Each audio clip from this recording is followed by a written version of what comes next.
Picture this. A model you can download from GitHub just solved the same international mathematical Olympiad problems that stump world-class high school prodigies. Not a toy benchmark, the real 2025 Olympiad tasks. And when the scores came in, this open source model, DeepSeek V 3.2 specially, edged past GPT-5 High and Gemini 3.0 Pro.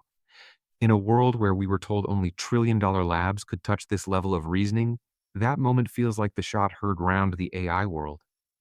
Here is the twist. This gold medal level brain is not locked behind a waitlist or an enterprise contract. DeepSeek V 3.2 specially ships as open weights under an MIT license, trained on a fraction of the compute that the big labs reportedly burn. You can clone it, fine-tune it, and wire it into your own stack without asking anyone for permission. In a minute, we will dig into the math, the sparse attention trick, and the agent training that makes it so powerful. But first, you need to see just how far this thing actually goes. On the recreated 2025 International Mathematical Olympiad problems, DeepSeek V 3.2 specially hits true gold medal performance. Not just pattern matching, but full, multi-step proofs and tricky geometry that historically only closed models like GPT-5 High and Gemini 3.0 Pro could handle. On the brutal GPQA Diamond Science benchmark, it scores in the mid-80s, matching GPT-5 High and only trailing Gemini by a few points while remaining fully open.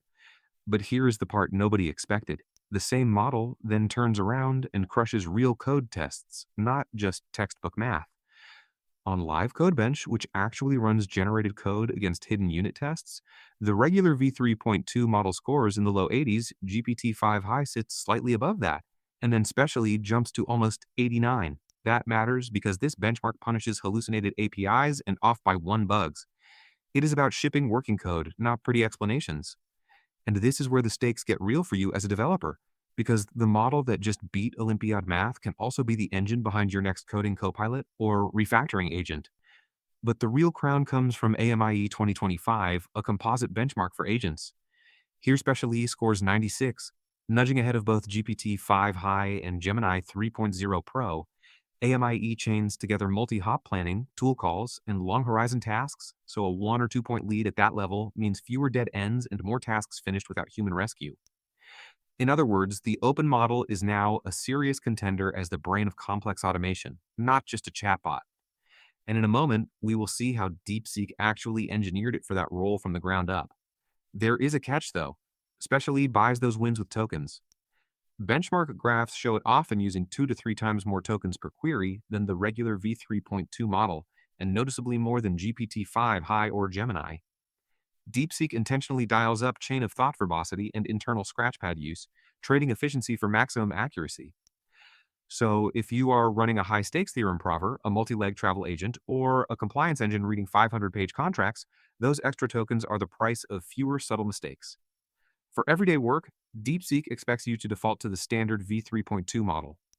That version stays close to GPT-5 High and Gemini 3.0 Pro on quality while sipping tokens instead of chugging them. Think chat, summarization, and normal coding help. Then you call in Special-E as the heavyweight only when you absolutely must be right. This split is not just a product choice.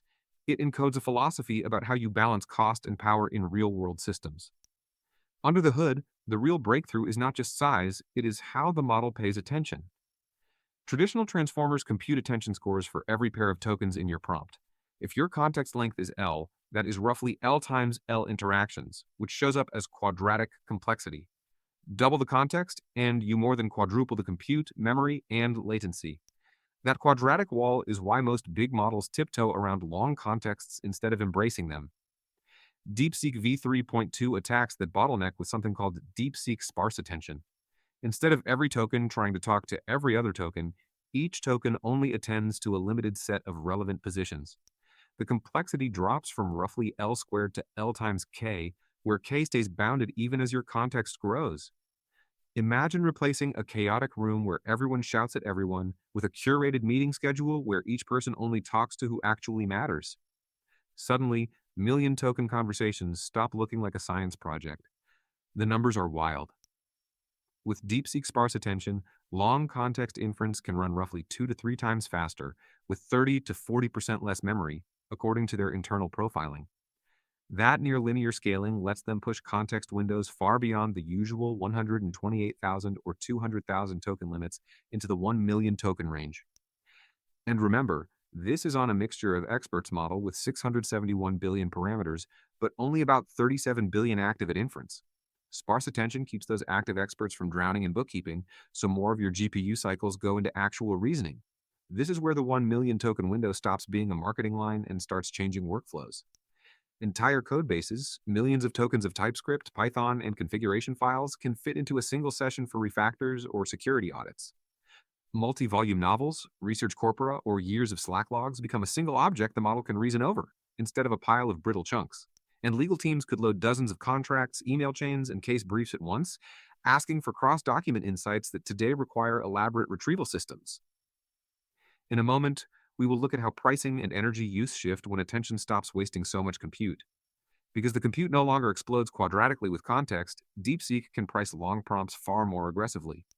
They talk about input costs heading toward just a few cents per million tokens with cache hits, undercutting many closed frontier models on sheer throughput per dollar. That makes large context workflows accessible not just to big tech, but to startups, indie hackers, even high school research clubs. And there is a quieter benefit too. Fewer GPU hours burned per query means a smaller energy footprint. In a world where AI power use is climbing fast, a sparse attention template might be the only sustainable way to scale. DeepSeek did not just optimize for chat, they forged v3.2 as an agent engine from day one. They built more than 1,800 synthetic environments and roughly 85,000 complex prompts specifically for agentic tasks. These look like real workflows, filing an expense report through multiple internal services, triaging a GitHub issue, running tests, and opening a pull request. Each scenario forces the model to track state, pick tools, and recover when outputs come back messy or incomplete. And here is the kicker. They spent over 10% of their total pre-training compute on reinforcement learning to make that behavior robust. That reinforcement learning framework lets the model act inside those environments, get rewarded for successful multi-step plans, and penalized when it fails or violates constraints. Over time, the policy shifts toward following instructions across many turns, obeying tool schemas, and reconciling conflicting messages from systems, users, and tools. The result is an open model that can reliably pick the right tool, fill arguments with correctly typed data, and chain several calls without dropping state. It still trails the very top proprietary stacks on some tool calling leaderboards, but the gap is closing fast. And unlike those stacks, you can run this one on your own hardware.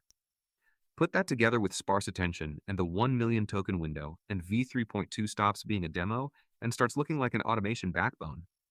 It can read your entire knowledge base, call internal APIs, keep a long-term plan in its head, and actually finish the job. For teams building agents, that means you are no longer forced to choose between open models that are weak at tools and closed ones you cannot inspect or self-host. This changes who can build serious agents. Not just well-funded startups, but any team with a few GPUs and the will to experiment. Zoom out, and DeepSeek also breaks the hardware story we have been told for a decade. The narrative said you needed proprietary data, custom silicon, and billion-dollar training runs to reach the frontier. Yet here is an MIT licensed model, trained on a fraction of that compute, landing in the same tier as GPT-5 High and Gemini 3.0 Pro on core reasoning. Raw capability now ships as a repo, not just a black box API. That symbolic shift might matter more than any single benchmark score. Because when a high school math circle can run the same reasoning engine that just aced the Olympiad, the frontier stops being a closed club. Students can test new problem styles, publish their own benchmarks, and even fine-tune on local curricula. University labs can instrument the model, probe its failures, and propose new training regimes that the whole community can build on. Startups can ship tutoring apps, formal verification tools, or financial modeling agents without per-token lock-in. Access at this level changes who gets to push the edge of AI. DeepSeek itself encodes the efficiency versus power dilemma as two distinct modes. v3.2 is the thinking model that tries to stay token efficient while matching frontier quality on everyday workloads. v3.2 specially is the max thinking variant, a high compute mode that fires off enormous chains of thought to squeeze out every last bit of accuracy. For you, that maps cleanly to risk and budget. You run v3.2 for customer chat, internal copilots, and high volume support, and reserve specially for scientific research, security analysis, or the nastiest multi step plans. So, where does this leave the AI arms race? DeepSeek hints that the new competition is less about sheer scale and more about algorithms, smarter attention, better agent training, and more efficient mixtures of experts. Closed models will still push the frontier, but they are no longer the only ones drawing the map. Open, forkable, self-hostable systems like V3.2 redefine what counts as a frontier model. The next breakthrough might come from a university lab, a startup, or even a small open source collective, not just a company with its own supercomputer. If you are building agents, tools, or products on top of large language models, this is your moment to experiment. The same kind of reasoning that once lived only behind closed AP is now something you can inspect, fine-tune, and deploy on your own terms. The question is no longer, can open source catch up? It already has, at least on some of the hardest benchmarks we have. The real question is, what will you build when a gold medal Olympiad brain is just another dependency in your stack? To go deeper, I can do a follow-up breaking down how to actually wire v3.2 into real agent frameworks and what its failure modes look like in practice. If you want that, tell me in the comments what you would build with a 1 million token Olympiad level open model.